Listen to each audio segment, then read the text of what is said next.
All right, it looks like our participant numbers are holding steady, so I'll go ahead and kick us off today. So good afternoon. Thank you all so much for joining us for the April meeting of the BSA's Equity, Diversity, and Inclusion Network.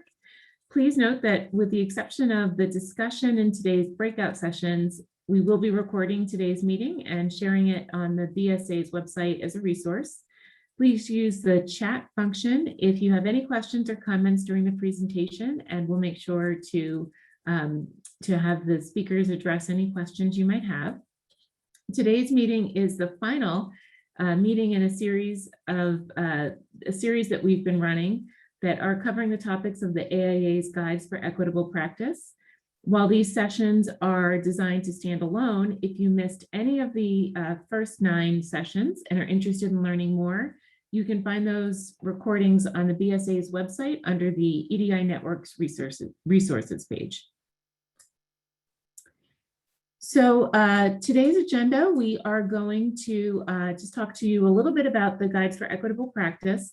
We'll go into a deep dive on today's topic, which is measuring progress. We'll then have a breakout group, and we have a guest who will be speaking with us about how to create surveys and interpret survey data, which is one of the tools that we spoke about in terms of that we're going to be speaking about in terms of measuring progress. And then we'll talk about some of the future sessions that we'll be holding as a network as well. So the BSA's Equity, Diversity, and Inclusion Network represents fundamental values that we hold all together at the BSA. So at the BSA, we strive to cultivate a sense of safety and belonging for all individuals while creating an atmosphere of collaboration that cuts across demographic and hierarchical lines. The speakers today will be Dan Riccadelli. Tony Ransom, who's normally with us, is on vacation this month or this week. I'm sure he would appreciate it if it was the whole month.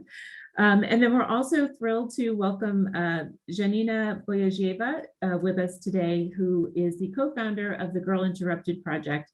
And as I mentioned, is going to be speaking a little bit about the framework for that project and how we might be able to use some of those principles in measuring progress within our own organizations and our own firms. As I mentioned, this is the last in the series of the series that we're running on the Guides for Equitable Practice, which were published in installments over the past 2 years. They're all designed to work together to support the growth and development of a diverse cohort of students, professionals, and leaders in the field of architecture. As the BSA, we published basically a Cliff Notes version of these guides in August of last year, which we would love for you to take a look at if you haven't already. They're a great entry point for anyone who's interested in learning more about any of these topics. And we also would point you to the resources page where we have a number of different resources that you can use within your own organizations. And then finally, as we just take a pause in a moment before we get started, we'd just like to remind everybody about our community norms. Most important that we're all here to listen to learn rather than to be reinforced. And with that, I will turn it over to Dan. Thanks, Rachel. So as Rachel mentioned, measuring progress is the final chapter of the AIA Guide for Equitable Practice. Today, we'll be discussing what we're measuring and why it's important. We'll also review tips on how to create successful surveys and outcomes of measurement. And then I'll be turning the presentation over to Zanina, who will give us insight into best practices and lessons learned from the UNinterrupted project. Next slide.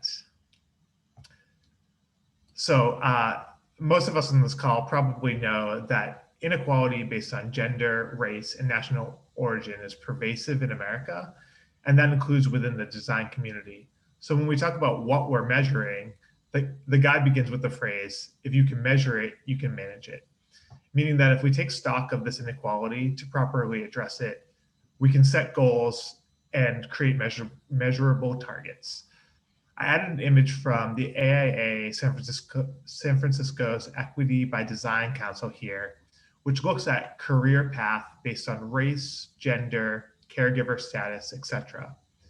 I know it's hard to read in that past slide, but I think what's important about gathering that data is identifying pinch points throughout a person's career, and by surveying, being able to identify when those pinch points happen and what groups are most affected by this. So next slide. So when we talk about what we're measuring, it's not just, for example, how many women are licensed architects, as shown in these graphics. It's also about identifying the drop between architecture school, which is the graph shown here on the left, which you can see is nearly split between women and men, and licensed architect, which is 77% male. So it's identifying, not just the static disparity between those numbers, but also what's happening in between those and what that pinch point is, and then identifying solutions that can address that issue. So, next slide. So similarly, we can look at licensed architects by race.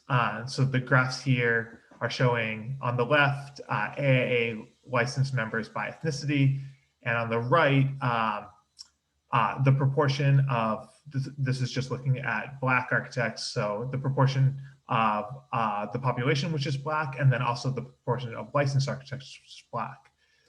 So as you can see on the left, Black architects only make up about 1 to 2% of registered architects in America. But when we look at that compared to the population, which is 12% Black, it's clear that our industry is not as diverse as our population. So again, we want to look at the pinch points through surveying, and we can see here on the right that 5% of architecture students are Black, and then that proportion continues to drop up to licensure. So there's a couple of things to unpack there about making sure we're an industry that attracts talent from across the spectrum, and then continues to retain diversity as we move into licensure, into later career roles. Next slide. So now that we've discussed a few examples of what we're measuring, I want to emphasize why measurement is important.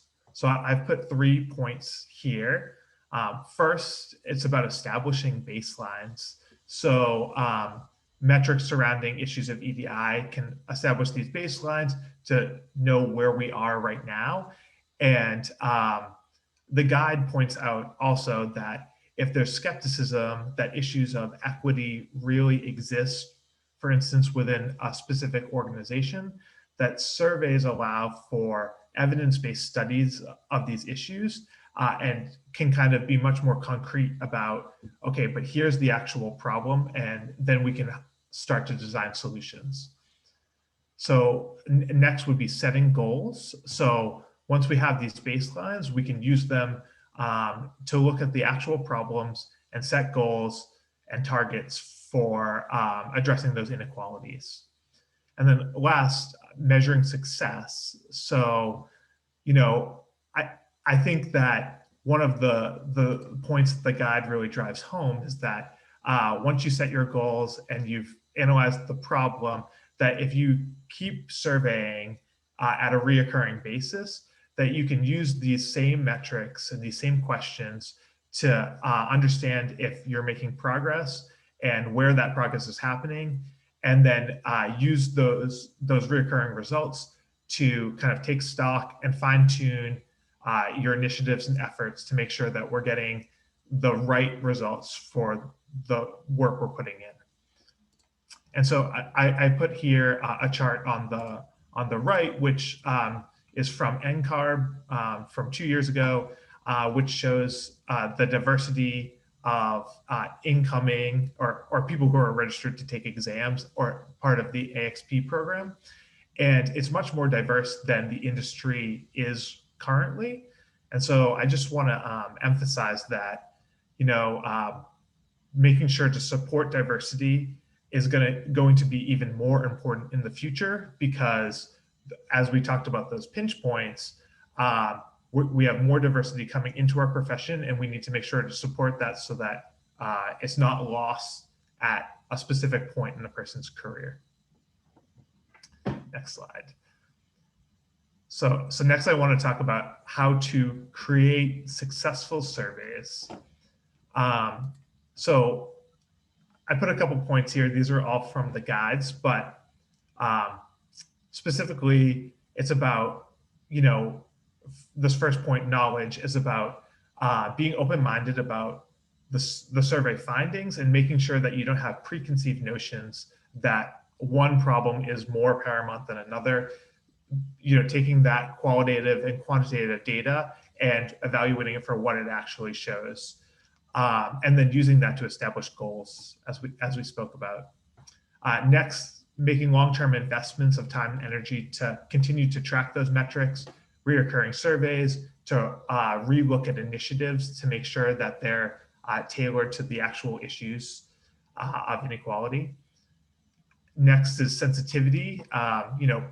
Protecting participant privacy is really important, especially when we're talking about, race, gender identity, a lot of things that may be a subject that people might feel targeted about.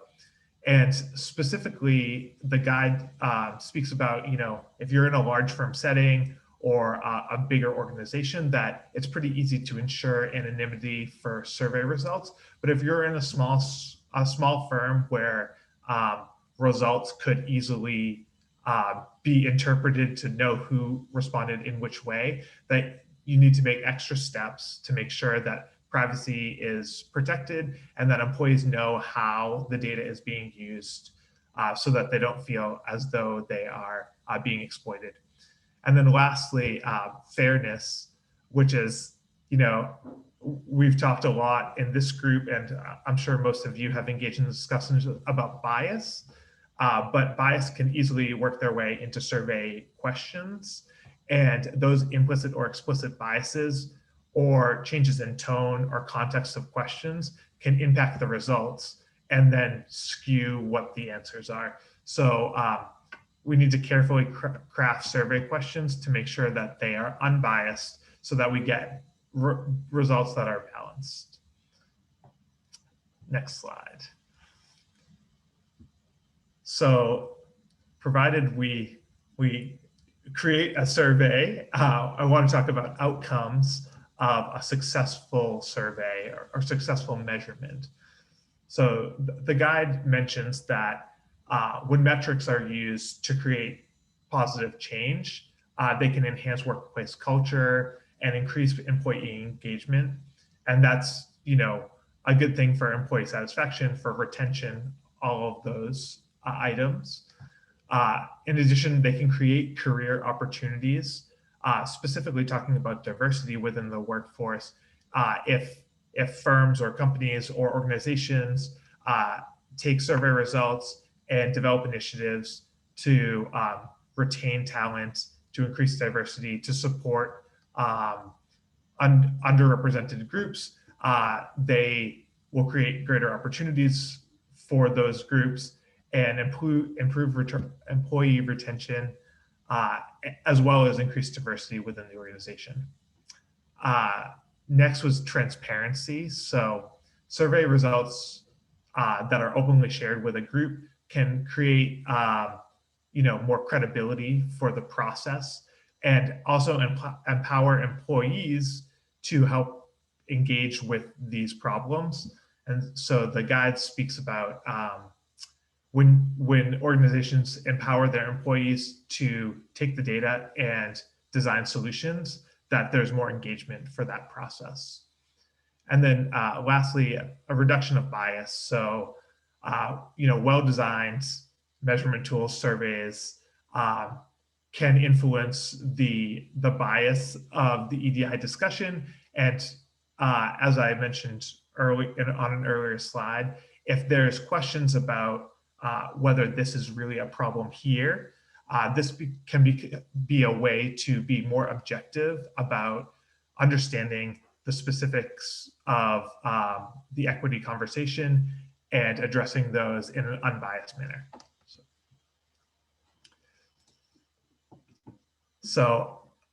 So next we're going to do a quick breakout room session. There are, a couple of questions here. You can feel free to speak about whatever you'd like in your session, but we just have one breakout room session today. So if you guys would like to identify someone who can bring back a piece of your conversation to the group at the end, that would be fantastic. So I'll create the breakout groups now. We'll have about 10 minutes in the breakout group session. And as Rachel mentioned at the beginning, the breakout rooms are not recorded, so feel free to speak freely. So I'll send you all out now.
For whoever just joined, we are in breakout rooms right now, but we're coming back to the larger group in 2 minutes. So if you could just hold on a second, we'll continue the presentation. Okay, thank you.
Welcome back, everyone.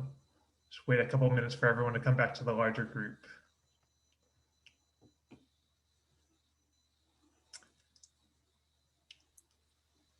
Okay, fantastic. Thank you, everyone, for participating. From here, I'm going to hand it off to Janina, who will take over the presentation. Hi, then. Thank you so much. And thank you, Dan, Rachel, and Tony for inviting the Girl Uninterrupted. Usually it's a team. It's two of us doing this. But Juliet Chan, who is my partner on this project, is actually out on maternity leave. So I hope I can present this in a way. But this is a screenshot of our website where a lot of information is available and transparent. But I think this presentation, I'll focus a little bit more on the process or the story behind and how we created it. So if you can go on the next page.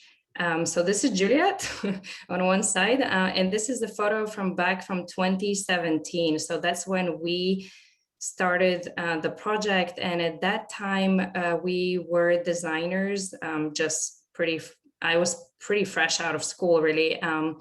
Designers at Lears Weisenfeld Associates in Boston. That's where we still work. And that was in 2017. It was when the Women's March happened. And in March, as on Women's Day, as an office, we had a very honest and kind of vulnerable open table 2-hour discussion about women in architecture. And at that time, there was a specific edition of Architectural Review magazine that had a lot of different articles, as well as an international survey looking at gender differences in the profession. And Juliet and I just kept wondering, first of all, we were shocked by everything we were reading because we hadn't experienced anything like that. And we just kept wondering, what it is, where do we stand as designers, as emerging professionals locally in Boston? And just around that time, there was an open call for proposals for ABX. So we ended up writing a brief for a research project and submitted it. Maybe Rachel, if you can go on the next slide. This is pretty much what the brief was back in 2017, and this is literally what it stayed throughout all these years. This is the mission. And we were a little bit, I suppose, naive at the time because we heard back in, I think it was June, that our brief for this hypothetical presentation was approved, and we had to present this research project in 6 months. So we just kind of hit the ground running from the beginning. But I wanted to start with the mission because I think when, and in the breakout rooms, we talked a little bit about how equity can be really overwhelming. And I know we spend some time back then thinking about what do we want to get. So I think it's helpful to think about what is the issue we are tackling and trying to focus on it, how we're thinking of doing it, and then why, like what is really the impact we want to get out of this. So in this case, the Girl Uninterrupted project, it seeks to bridge the gap between young female designers and designers in general and leaders in the architectural field. And we defined it as a 3-phase research project. There's the designers data surveys, which targeted emerging professionals 0 to 10 years of experience, included kind of 40 questions, both quantitative and qualitative, and were broken down into specific categories. There's the conversation series, which is there's still ongoing interviews that we published with women in leadership positions in various design firms, looking at kind of their stories and pinch points from their lives and challenges. And then there's a manual with action tips, which is interesting to think now. We have so much of these guidelines, which is fantastic. It's in its own way a measure of progress because none of these really existed back in 2017. So it's been great to see this. And in terms of impact, what has really always driven us is this desire to bring transparency to more current challenges, especially around emerging professionals, and also try to bridge this generational perspectives gap as well to create a platform for more open discussions.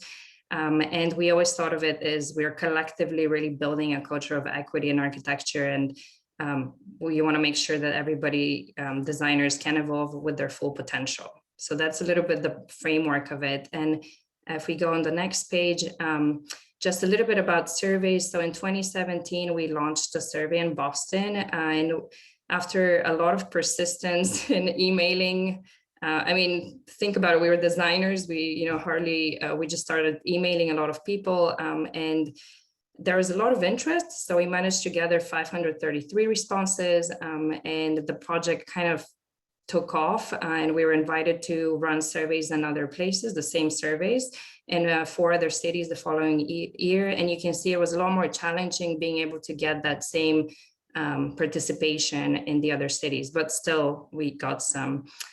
And if we go on the next slide, how to do surveys, that was something that we had absolutely no idea how to do. So I think for 3 or 4 weeks, we were very lucky that we had close friends, even family, who were professors in economics, professors in marketing. And we literally got a crash course on how do you ask questions, how do you organize the questions within a survey, what length of survey it is. And I know Dan mentioned a little bit earlier, very helpful kind of information. How do you set the ground for surveys? So on the left of the screen is a screenshot of what was the opening page to our surveys. We had kind of a deliverable that made it a little bit more formal with ABX presenting, but also it made sure to highlight it's an anonymous survey and all the results will be available on a website. So I think it kind of gave an incentive to people. And then there's prizes included. That was something that we created, actually tote bags at the end, for something to grab a little bit more the attention. That was a tip from marketing people. And It's very, so my advice would be really engage with professionals in the field, because it's a whole other art form of how you do these things if you want to make them as unbiased and as clear and objective as possible. And then on the right side, data analysis was also something we had never done. We spent numerous hours with Excels and with with the professors who volunteered a lot of hours, and we would filter all the questions through many filters. So we would look at a question and see, can we run this through a filter of gender, through a filter of size of firms, years of experience, just to grasp as much as possible. So we were buried in Excels and different charts and trying to make sense out of this. So on the next slide, generally we started seeing some patterns and narratives that were starting to get formed. So I'm just showing 3 examples of how we kind of selected some of the data and started representing it to be able to share it. And for example, with this question, do you believe your office has pay equity? That was something that surprised us, that around 40% of survey takers, and that's within different cities, did not know. And of course, we talk a lot about transparency, but it's something to raise as a metric to address. The next one question was, does your office offer parental leave? That was also something that caught us a little bit by surprise, because once again, between 33 and 37% of survey takers had no idea. So I think that, again, granted, that was 2017, 2018, when I think this notion of sharing policies and thinking of policies probably wasn't as in the spotlight it is now. But it's something to think about. How do people really understand their policies, and are things that they're not, emerging professionals might not necessarily be thinking about the overall package, of things that offices present. And then we also had qualitative questions. It was very important for us from the beginning to really understand how people feel at the workplace. And this was a graph that surprised us a little bit in comparison to some of the other questions. So this one's, how frequently do you initiate ideas at the workplace? And it surprised us that there's not that many survey takers that felt comfortable really initiating ideas. So how can we make workplaces more collaborative or more open, where people can really freely share ideas? So we were bringing in all this. There's a ton more data on our website of all the graphs that you can take a look at for all of these. But if you go on the next page, something that caught us by surprise a little bit that we hadn't intended originally was, we did have an open-ended question at the end of our survey that was just, provide us with any feedback or thoughts. And we gathered a ton of vulnerable kind of stories from survey takers. So that's something that became really important to us, to make sure that we highlight that equally as important as the more statistical type of studies, because these narratives make us relate a lot more. And there's also things, I know in my breakout group with Mark from Payette, he mentioned that they also added some surveys with open-ended questions, and it's good to make sure you allow for a platform to expose things that might not be written in the survey itself. So here are a couple of examples of designers. The first one is a female designer, 0 to 2 years, who shared that she has a disability and has to leave at normal hours at 6 p.m., but always feels guilty and doesn't see how that can lead to promotion.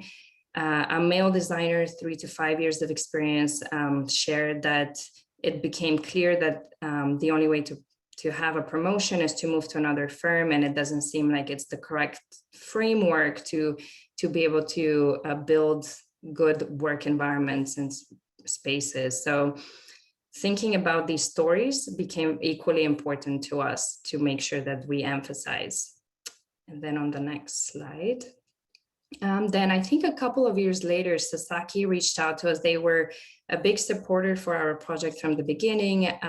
They came to our first ABX presentation, but they reached out to us to develop a tool, a visualization tool, since they have a group within their firm, of how we can even further share this transparency of the data. So this is actually, you can go through this website and you can filter the data just as you wish, whatever you think. So it's this idea of open source data that is accessible to everybody. So if we go to the next page, the second kind of phase of our project was really conversations, where once again, the qualitative stories of, in this case, women, because gender was our topic, from different generations, from different size firms and stories was very important to us to bring, to highlight. And with each interview, we asked questions such as, what policy would you like to change? Or what kind of cultural change are you looking to do? What tips would you give both to emerging professionals, but also to designers? To emerging professionals and to leaders, other leaders, because I think building these bridges of conversation is important. So here's a few examples. The first one is by Kelly Haig, who some of you might know through the BSA in Women in Design. This interview specifically was last year in 2020. So it was at a time when she was really reflecting on privileges and what does that mean within the work environment of how can you create more mindful, more purposeful discussions around the issues such as gender, racism within the workplace, and how can you build awareness and sensitivity. Another, Yolanda Daniels, a discussion with her was about really being open-minded to differences, to different cultures, to different perspectives, and how this can really enhance the work. Another example is by Natasha, who a lot of us, and she was involved with these guidelines as well. But with her, that's kind of an interesting, that conversation happened, I think 2 years ago. So flexibility was a topic that we kept getting from all of these interviews. And it's interesting to look back now with the pandemic, how things might change in the future. But again, this notion to make practice more productive, diverse, by allowing flexibility of on the operational side of things. So we always present these topics to create narratives and to bring the spotlight to recurrent topics. The manual was something we did as the third phase, and it's specifically for Boston. That was in 2018. We managed to finish it, but it includes, if you go to the next slide, it does include a lot of the findings from the data from Boston, all the interviews we had done at that point, as well as the third chapter is our guidelines at the time, which we always made sure to, at the bottom of the page, you can see how we always made sure to put both leaders and designers sort of on the same page to have a similar topic, but look at it from both perspectives. So for us, it was a win-win scenario because it opened the platform for discussion. It gave particular tips and pointers in the context. So for example, in finding the right fit, it's like, how do you do interviews versus how are you clear about the roles and responsibilities so you can really match with the environment you want to be working in. Another example is at that time, 2018, we talked about equitable environments. So thinking about bringing the awareness on both ends, really knowing nationwide statistics within the firms, being able to be active participant in the discussion, and for the leaders, really looking at the makeup and diversity of the office. If we go to the next slide, another topic we talked a lot about is also firm culture. How do you build firm culture? How do you ask more questions versus how do you show appreciation, give credit for the work? So this is interesting to look back to because this was what we had done in 2018, but I think a lot of these lessons are still very relevant right now that we could take. And the manual is also available online. You can just flip through an issue magazine and look at issue publication. So if we go to the next page, what next is always a good question. Like, we thought that we would be running more surveys in 2020 to be able to compare data from previous years.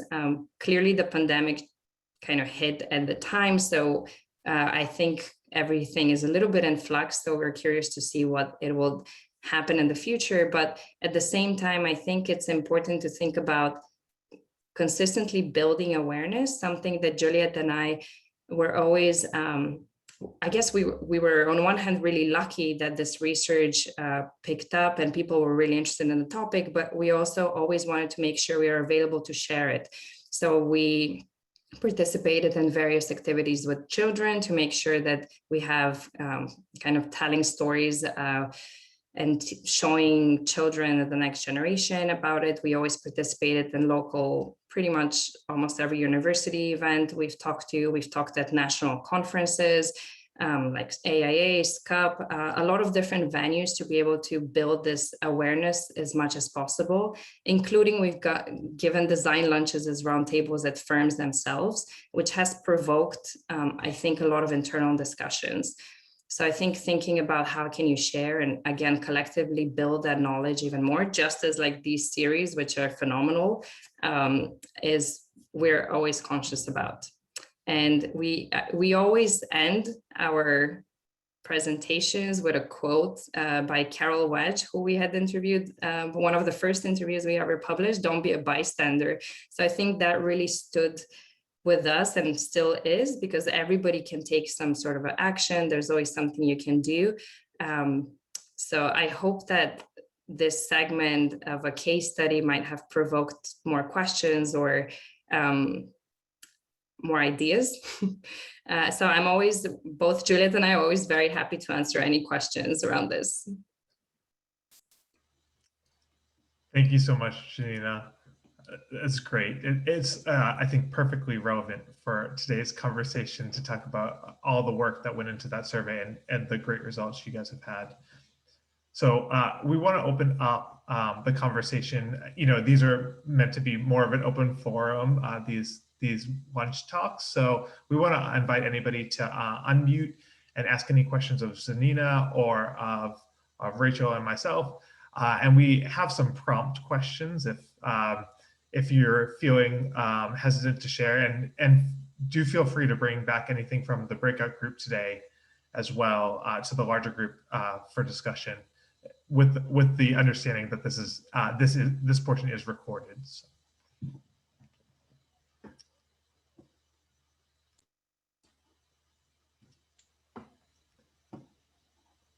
I have a quick question, because I've been thinking about this a lot. Because I think, you know, once it sounds like there's a lot of really great work happening.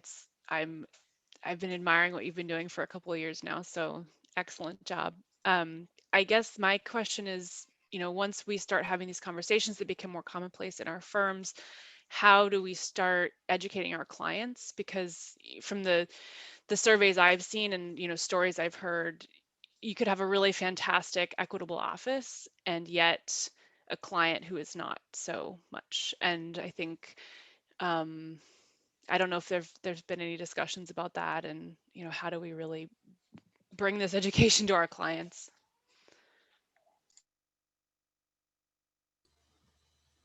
Well, I can tell you, Elizabeth, that we've had the discussion as part of the EDI group as well, not just in terms of you know, what the priorities of the client are, but also you know, looking at who we hire as consultants is something that I think a lot of firms have been evaluating, but also looking at the priorities of the projects that we take has been, I think, a portion of this discussion that has really been a challenge, because obviously, you know, that's business and work, but we want to make sure that we're making a social impact as well. And we want to make sure that those efforts align. I do know, I don't think that I'll be able to answer your question all the way. How do we influence, you know, the client team's priorities? But I do know that, you know, Tony, who's one of the co-chairs with us, works for DCAM, And a lot of state and university clients have really been putting a lot of focus on not just the social impact of buildings, but also who's building them, making sure that we're not just meeting quotas in terms of minority-owned business and women-owned business, but also that the team is more diverse in general. And I think that that's been a really good thing for our industry. So you'll see that some of the state forms for public work, all of that stuff have been reformatted to be more explicit about who are the members of the team, and to make sure that representation is not just there to check a box, but is more integrated within the process.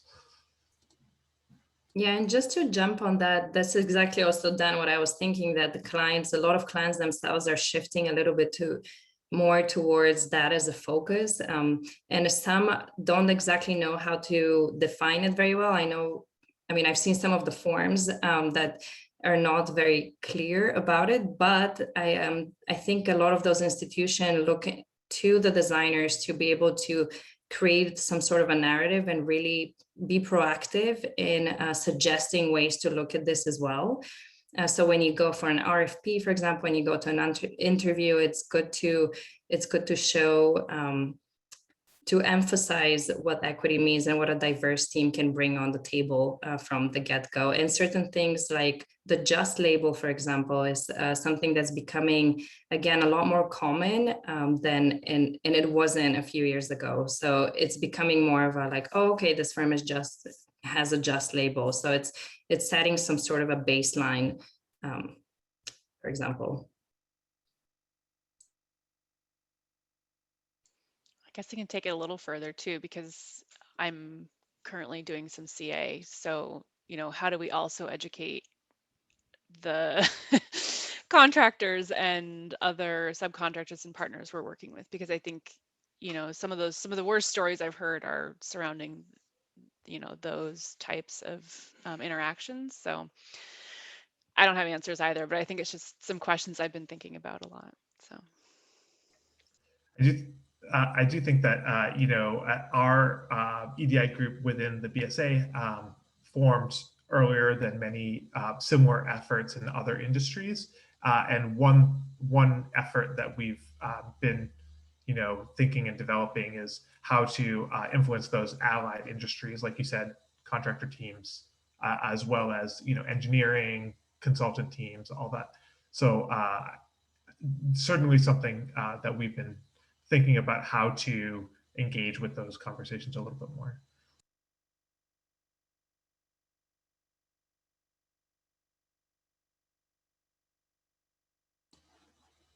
Does anybody else want to speak up?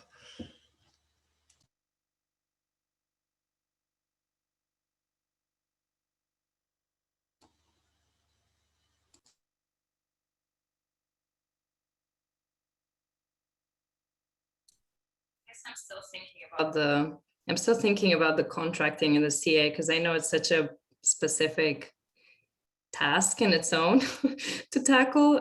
But I think something that has helped, and I've heard from others saying it from the conversation series when we've interviewed, is like just try to make sure that you communicate that everybody is working together for a particular goal of the design, and that make sure that you give a voice to the different contractors, for example, as well. And yeah, it's tricky because there are certain metrics that are starting, like universities are having metrics on to making sure that the contractor side are also diverse, whatever the metrics are. But there's certain movement, hopefully, that will become more common. I think too, there's an opportunity, and we can certainly look at future programming for this knowledge community as well, in terms of how can we further that conversation by bringing those groups to the table. And maybe one of the things that we'll get to in a minute or two are what some of the future programming is for this group. And the couple that we've already looked for now that we're finishing this series are all in collaboration with either another knowledge community or an outside group that has something that we think is really would be really meaningful for this particular profession. So I think, perhaps we can also look more broadly at who we can bring into this discussion and understand what their challenges are too, and see if there's a way that we can participate together in what's worked, what hasn't worked, what we're trying, and hopefully team together in the future.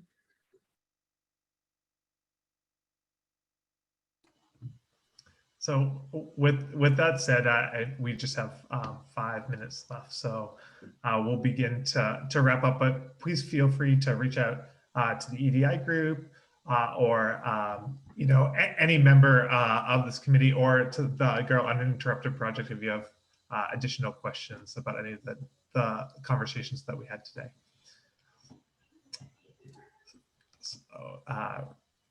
So we just want to give a plug to some upcoming events ongoing. So the EDI network has a book club called On the Same Page. And the next meeting for that is in 2 days, also a lunchtime meeting. And you can find information about that on the EDI page on the architects.org website. And there's a link to the book club. It will also tell you which book or movie, there's a multimedia aspect of that, is being pursued for that month. In addition, we welcome anybody to join the Boss Noma group. They have monthly meetings, the next of which is May 25th. So please email Boss Noma if you'd like more information. You can also find those events on the architects.org website. And then for this series, as Rachel mentioned, so this was the last chapter of the AIA Guide for Equitable Practice. So that has taken us the last 9 months to present. Our next event is on the JUST certification, which is on May 19th. It's also at lunch. And we have 4 firms coming who have all pursued the JUST label. And so there'll be an open question and answer and a forum discussion on JUST. And then after that, we'll be hosting an event on EDI on campus in conjunction with the SCUP group. So we'll be kind of diving in more to the specifics of university EDI efforts and how that's changing design and construction. So last, we just want to thank everyone for joining today, and do feel free to get in touch with us if you have any questions going forward. Thank you all so much. Have a wonderful afternoon.